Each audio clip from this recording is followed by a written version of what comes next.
पाहणार आहोत आणि या विषयामध्ये आपण शुद्ध व अशुद्ध शब्द हे प्रकरण आहे, हे प्रकरण अभ्यासणार आहोत. तर हे प्रकरण अभ्यासत असताना सर्वात महत्वाचं म्हणजे काय, तर हे प्रकरण अभ्यासत असताना सर्वात महत्वाचं म्हणजे तुम्ही जे रोज लिखाण करता त्या लिखाणामध्ये लिहिताना योग्य शब्द म्हणजे जो शब्द बरोबर आहे असेच शब्द लिहित चला. म्हणजे चुकीचे शब्द जे मराठीचे तुम्ही लिहित असता, वाक्यरचना लिहित असता ती चुकीची लिहू नका. म्हणजेच उकार वेलांटी मात्रा जे असतात ते चुकीचे लिहू नका. हे फक्त महत्वाचं आहे. जर तुम्ही हे जर नियम पाळले तर तुम्हाला शुद्ध व अशुद्ध शब्द या प्रकरणामध्ये आउट ऑफ मार्क गेला कोणी चालवू शकत नाही. कारण की जर तुम्ही रोजच्या लिखाणामध्ये म्हणजे शिक्षक सांगतात तुम्ही लिहित असता त्यावेळेस जे योग्य आहेत शब्द म्हणजे जो वेलांटी उकार मात्र ह्या शब्दाला बरोबर दुसरीच वेलांटी पाहिजे, ह्या शब्दाला पहिली वेलांटी पाहिजे, त्या ठिकाणी जर तुम्ही दुसरी दिली तर तीच सवय लागत जाते आणि शेवटपर्यंत तुम्ही तसाच त्याला वेलांटी उकार देत राहता. आणि परीक्षेला सुद्धा तुम्ही बसल्यानंतर नाही आम्ही तर हे असंच द्यायचो आणि हेच बरोबर आहे, मग ते चुकीचं होतं आणि ते तसं नसतं. म्हणजे हे लक्षात ठेवायचं आहे की अभ्यास करताना नेहमी योग्य पद्धतीनेच लिखाण करणं हे अत्यंत आवश्यक आहे, हे लक्षात ठेवायचं. आणि त्यानंतर जर तुम्हाला हे माहीत नसेल की वेलांटी कुठली आहे या शब्दाला कुठला बरोबर आहे, त्यासाठी आमची जी शुद्ध अशुद्ध शब्दाची जी पीडीएफ आहे तुमच्याकडे ती पीडीएफ तुम्ही 2-3 वेळा तुमच्या हाताखालून लिहून काढा. म्हणजे काय होईल की तुम्हाला शुद्ध शब्द कशा पद्धतीने लिहिले जातात, हा शब्द शुद्ध कसा आहे, ह्याला उलांटी वेलांटी उकार मात्रा कशा रीतीने दिली जाते हे त्या ठिकाणी तुम्हाला समजेल. आणि ह्या प्रकरणावरती प्रश्न कशा रीतीने विचारले जातात, कशा पद्धतीने प्रश्न विचारले जातात, 1-2 मार्काला प्रश्न विचारले जातात, 1-2 प्रश्न पडतात त्यासाठी हे मार्क गमवायचे नाहीयेत. म्हणून ह्याचा अभ्यास कशा रीतीने करावा लागेल, प्रश्न कशा रीतीने विचारले जातात ते आज आपण या ठिकाणी पाहणार आहोत. तर पाहूया प्रश्न पहिला प्रश्न पहा काय लिहिलेला आहे. शुद्ध लेखनाच्या नियमाप्रमाणे शुद्ध शब्द निवडा.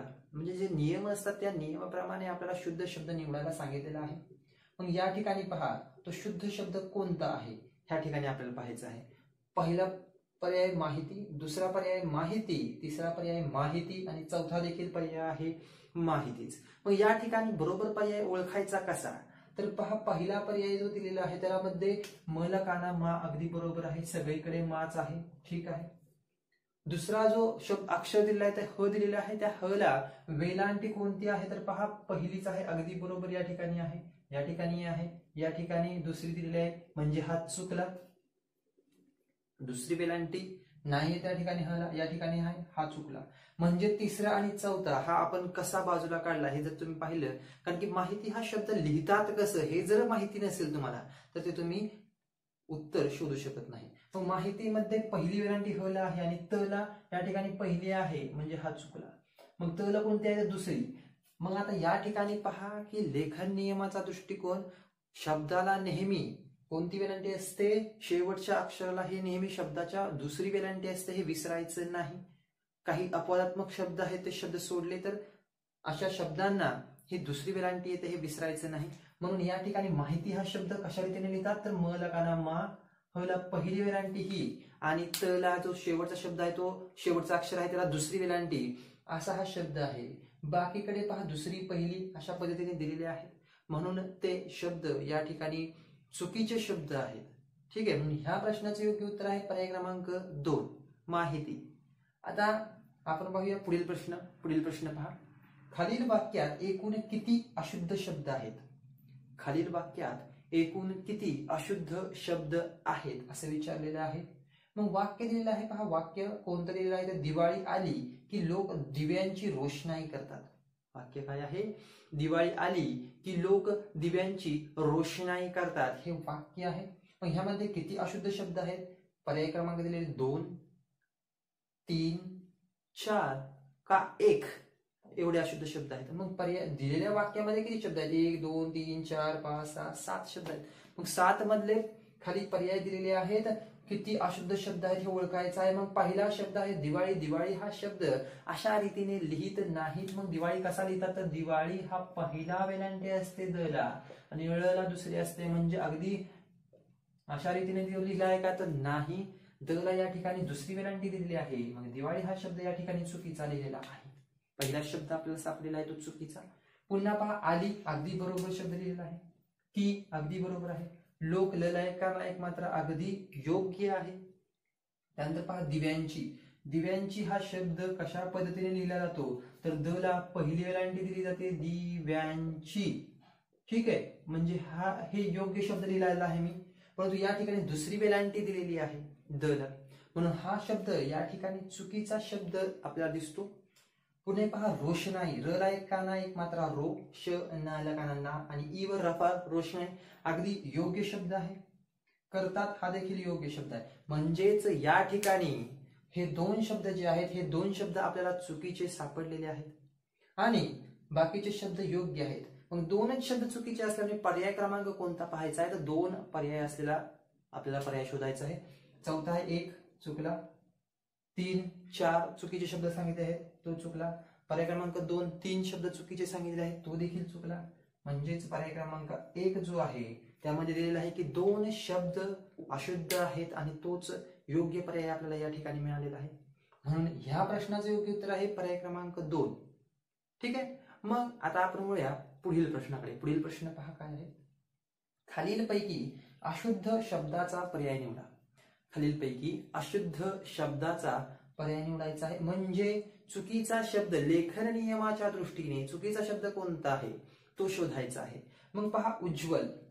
उज्ज्वल हा या ठिकाणी नेहमी आपण उज्ज्वल जर म्हटलं तर एकच ज लिहितो आणि व ला जोडतो, जोडाक्षर असते, बरोबर की नाही. त्यामुळे परंतु उज्ज्वल लिहिताना बरोबर असाच लिहायचा असतो, दोन ज असतात आणि ते व ला जोडलेले असतात. अगदी बरोबर लिहिलेलं आहे.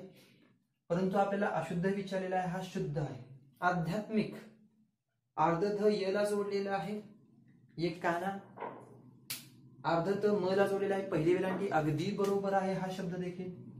त्यानंतर आहे आशीर्वाद. आशीर्वाद हा शब्द पहा कसा लिहितात, तर आशीर्वाद हा शब्द अशा पद्धतीने लिहित नाहीत, म्हणजेच हा अशुद्ध शब्द आहे. मग तो कशा पद्धतीने लिहितात, तर आशीर्वाद हा शब्द अशा पद्धतीने लिहितात. कसा लिहितात, आशीर्वाद हा शब्द अशा पद्धतीने लिहितात. म्हणजे श ला दुसरी वेलांटी असते, व ला एक काना त्याच्यावरती रफार असतो आणि द, म्हणजे आशीर्वाद हा शब्द असा लिहितात. परंतु त्यांनी इथं श ला पहिली वेलांटी दिली आहे आणि त्याच्यावरतीच रफार दिलेला आहे, म्हणून हा शब्द चुकीचा आहे. आशीर्वाद हा शब्द अशा पद्धतीने लिहितात हे लक्षात घ्यायचं आहे. मग चौथा आहे उत्कृष्ट. हा देखील योग्य पद्धतीने शब्द लिहिलेला आहे. अ उ अर्धा त क ला जोडलेला आहे, वाटी उलटी अर्ध श ट ला जोडलेला आहे, अगदी योग्य शब्द. म्हणजेच या ठिकाणी पर्याय क्रमांक 3 हे या प्रश्नाचं योग्य उत्तर. आता आपण पाहूया पुढील प्रश्न. पुढील प्रश्न पहा काय आहे. पुढील प्रश्न पहा, खालीलपैकी शुद्ध शब्दाचा पर्याय निवडा. शुद्ध शब्दाचा पर्याय निवडायचा आहे. खाली 4 शुद्ध शब्द दिलेले आहेत आणि त्यातला शुद्ध शब्द कोणता हा निवडायचा आहे. परंतु त्यासाठी या ठिकाणी त्यांनी 4 पर्याय उत्तर सुद्धा दिलेली आहेत. अगदी सोपं प्रकरण आहे, परंतु त्यांनी त्यामध्ये अवघड कसं बनवलेलं आहे पहा. सरळ सरळ पर्याय निवडायचा असताना सुद्धा त्यांनी अवघडात कसं घातलेलं आहे. परीक्षेला, स्पर्धात्मक परीक्षेला प्रश्न कसे विचारले जातात पहा. उत्तर इथं सरळ दिलेलं असताना, निवडायचं असताना इतके सोप्या प्रश्नाचं त्यांनी उत्तराचे जे पर्याय आहेत ते वेगळे दिले आहेत. म्हणजे विद्यार्थी इथेच फसतात. तर नेहमी प्रश्न हा पूर्ण पाहायचा आहे, वाचायचा आहे, उत्तर कुठे आहे ते नीट शोधायचं आहे, लक्षात ठेवायचं. म्हणजे पहा की शुद्ध शब्दाचा पर्याय निवडायचा आहे. 4 शुद्ध शब्द दिले आहेत आणि त्याला 4 पर्याय दिलेले आहेत उत्तराचे. मग 4 शुद्ध शब्द आधी कोणते आहेत ते पाहूया आपण. पहिला आहे हिमालय, दुसरा आहे संघटित, तिसरा आहे वृत्ती आणि चौथा आहे दिवा. मग शुद्ध शब्द कोणता यातला ते आपल्याला शोधायचं आहे. पहिला शब्द पहा कोणता आहे, शुद्ध शब्द कोणते आपण ते शोधूया आणि मग आपण उत्तराच्या पर्यायांकडे वळूयात. मग हिमालय हा शब्द पहा, फ ला पहिली वेलांटी, ह ला पहिली वेलांटी, म ला काना मा आणि लय. हिमालय हा शब्द अगदी योग्य या ठिकाणी लिहिलेला आहे, बरोबर शब्द आपल्याला मिळालेला आहे, शुद्ध शब्द मिळालेला आहे. परंतु अजूनही काही आहेत का हे शोधूया आपण. संघटित. संघटित हा शब्द अशा रीतीने लिहित नाहीत. मग तो कसा लिहितात, तर संघटित हा शब्द संघटित, ट ला पहिली वेलांटी असते, तो असा लिहितात, म्हणून हा चुकीचा आहे. तिसरा पर्याय पहा वृत्ती, वृत्ती हे असं लिहित नाहीत, मग ते कसं लिहितात तर वृत्ती हे असं लिहितात.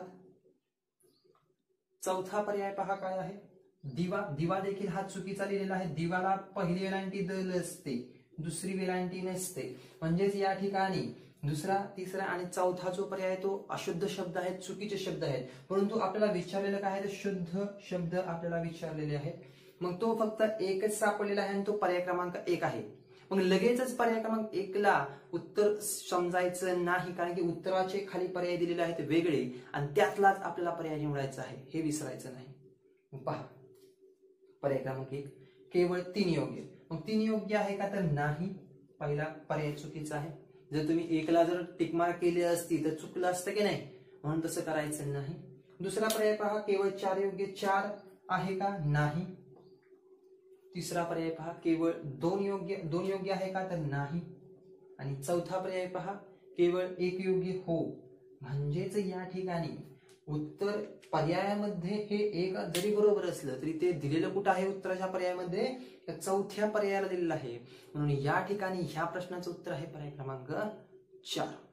मग आता आपण पुढील प्रश्नाकडे वळूया. पुढील प्रश्न पहा काय आहे, मी वाट पाहिली पण तो आला नाही.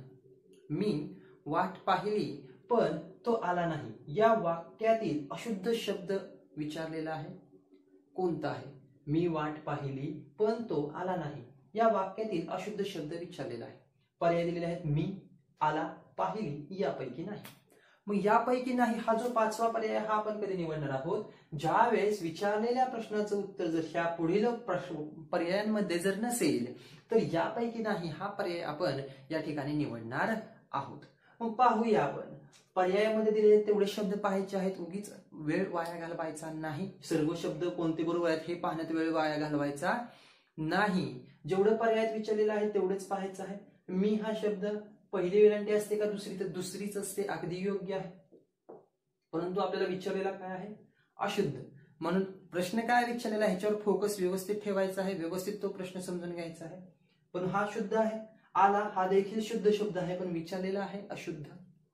पाहिली या ठिकाणी हा अशुद्ध शब्द आहे, कारण की पाहिली हा शब्द अशा पद्धतीने लिहितात. म्हणजे ह ला पहिली वेलांटी असते, ह ला कुठली वेलांटी असते या ठिकाणी पहिली, आणि त्यांनी दुसरी दिलेली आहे, त्यामुळे तिसरा जो आहे तो अशुद्ध शब्दाचा पर्याय आहे. म्हणजेच आपल्याला काय विचारलेलं आहे, अशुद्ध शब्द ओळखा असं आपल्याला विचारलेलं आहे. आणि तो पर्याय आपल्याला मिळाला असल्यामुळे यापैकी नाही हे जे चौथं पर्याय आहे हा या ठिकाणी आपोआपच रद्द होतो. म्हणजेच ह्या प्रश्नाचं उत्तर आपल्याला मिळालं आहे ते कोणतं आहे, पर्याय क्रमांक 3 हे या प्रश्नाचं उत्तर आहे. ठीक आहे. आता आपण वळूया पुढील प्रश्नाकडे. पुढील प्रश्न पहा, खालीलपैकी शुद्ध शब्दाचा पर्याय निवडा. आता शुद्ध शब्दाचा पर्याय निवडायचा आहे. आता वरती वाक्य देऊन अशुद्ध शब्द विचारलेला, आता शुद्ध शब्द दिलेले आहेत. या ठिकाणी 4 पर्याय दिलेले आहेत, त्यामधील शुद्ध शब्दाचा पर्याय आपल्याला निवडण्यासाठी सांगितलेलं आहे. मग पहा, पहिला आहे नुकसान, दुसरा आहे नुकसान, तिसरा आहे नुकसान आणि चौथा आहे नुकसान. मग नेमका शब्द कोणता, कसा लिहितात, नुकसान हा असा लिहितात का नुकसान लिहितात, हे महत्वाचं आहे. जर तुम्ही बातम्या पाहत असाल तर त्यामध्ये लिहितात शेतकऱ्याचे अतिवृष्टीमुळे खूप मोठ्या प्रमाणात नुकसान झाले, है की नाही. म्हणजे तुम्ही टीव्ही पाहत असताना सुद्धा शब्द, शुद्ध शब्द शिकू शकता. हे जे प्रकरण आहे शिकू शकता कोठेही, है की नाही. म्हणजेच नुकसान हा जो पर्याय हा चुकीचा आहे. आता नुकसान कसं आहे तर नुकसान, नुकसान असे शब्द येतात. मग नू ला कोणता उकार येतो या ठिकाणी महत्वाचा आहे, बरोबर की नाही. मग या ठिकाणी त्यांनी न ला दुसरा उकार दिलेला आहे तर तो चुकीचा आहे. न ला दुसरा उकार नाही तर न ला पहिला उकार आहे, बरोबर. न ला कोणता उकार आहे तर न ला पहिला उकार आहे, नुकसान. चौथं पहा, नु स कान, स आधी घेतलेला आहे आणि क नंतर दिलेला आहे, परंतु क आधी आहे आणि स नंतर आहे, म्हणून हे देखील चुकीचं. म्हणजेच शब्द नीट पाहायचे आहेत. शब्दांची फेराफेर इकडे तिकडे केली जाते आणि तसेच आपण चुकून जातो. त्यासाठी रोजच्या बोली भाषेमध्ये बोलताना सुद्धा व्यवस्थित उच्चार करायचा आहे, हे विसरायचं नाही. नुकसान, न ला पहिला उकार अगदी बरोबर, क त्याच्या जागी, स त्याच्या जागी आहे, अगदी बरोबर. म्हणजेच ह्या प्रश्नाचं उत्तर आहे पर्याय क्रमांक 3. आता आपण वळूया पुढील प्रश्नाकडे. पुढील प्रश्न पहा, खालीलपैकी शुद्ध शब्दाचा पर्याय निवडा. 4 शुद्ध शब्द दिलेले आहेत. दृष्टिकोन, पश्चाताप, महात्म्य, परिस्थिती आणि त्याची 4 पर्याय उत्तर देखील दिलेली आहेत. मग अगोदर आपण या ठिकाणी अशुद्ध शब्द कोणता तो निवडूया आणि मग त्या उत्तराच्या पर्यायांकडे आपण वळूया. ठीक आहे. मग दृष्टिकोन हा शब्द या ठिकाणी दृष्टी पहिली वेळांटी अर्धा शब्द ट जोडलेला आहे, द ला उलटी वाटी दिलेली आहे, अगदी बरोबर आहे हा शब्द. दुसरा आहे पश्चाताप. पश्चाताप हा शब्द असा लिहित नाही तर पश्चाताप असा लिहितात. पश्चाताप, पश्चाताप असा नसतो, पश्चाताप असा शब्द असतो तो, म्हणून हा चुकीचा शब्द आहे, म्हणजे अशुद्ध शब्द आहे. त्यानंतर महात्म्य, म ला काना ह ला काना अर्ध त म ला जोडलेला आणि म य ला जोडलेला, अगदी बरोबर. परिस्थिती, प र ला पहिली वेलांटी अर्ध स थ ला जोडलेला त्याला पहिली वेलांटी आणि त ला दुसरी वेलांटी, अगदी बरोबर आहे हा शब्द सुद्धा. जास्त करून परिस्थिती हा शब्द विचारला जातो परीक्षेला. शुद्ध अशुद्ध शब्दामध्ये हा शब्द सारखा विचारला जातो, हे लक्षात ठेवायचं आहे. परंतु या ठिकाणी फक्त एकच शब्द अशुद्ध आहे, तो म्हणजे पर्याय क्रमांक दुसरा पश्चाताप. परंतु तो लगेच टिक मार्क करायचा नाही, तर या ठिकाणी पर्याय उत्तर दिलेले आहे. केवळ एक योग्य, परंतु दृष्टिकोन हा बरोबर आहे, म्हणून पहिला पर्याय चुकीचा. केवळ 4 योग्य, 4 योग्य आहे म्हणजेच शुद्ध आहे, परंतु विचारलेला अशुद्ध आहे, म्हणून हा देखील चुकीचा. केवळ 2 योग्य, हो 2 योग्य म्हणजेच पर्याय क्रमांक 3 योग्य म्हणजे अशुद्ध शब्द आहे, म्हणून तो योग्य सांगितलेला आहे, म्हणजेच पर्याय क्रमांक 3 हे ह्या प्रश्नाचं योग्य उत्तर असेल. पर्याय क्रमांक 3 मध्ये केवळ 2 योग्य असं सांगितलेलं आहे, म्हणून पर्याय क्रमांक 3 हे योग्य आहे आणि चौथा 3 योग्य चुकीचा आहे. म्हणजेच आज आपण काय पाहिलं तर मराठी विषयामध्ये आज आपण शुद्ध व अशुद्ध शब्द पाहिले आणि ते लक्षात ठेवण्यासाठी काय करावं हे देखील मी तुम्हाला सांगितलं. त्याच्यावर प्रश्न कसे विचारले जातात हे देखील मी तुम्हाला आज या ठिकाणी सांगितलं.